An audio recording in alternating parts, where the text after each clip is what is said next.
Hello and welcome to Canon Coffee Espresso Machines. Today we're testing this Breville Barista Express, and we are, what the issue was is that you press the button and the liquid would never stop coming out.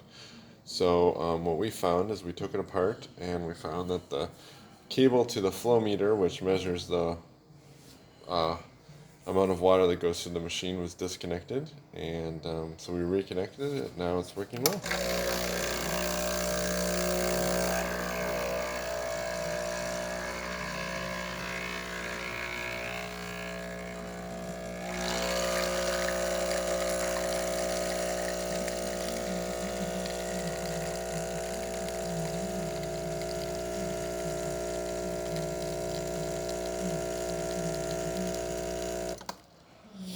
There you go, step 77.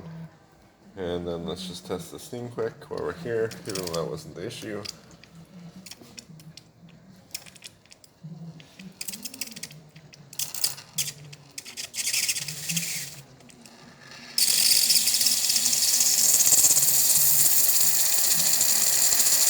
Nice strong steam.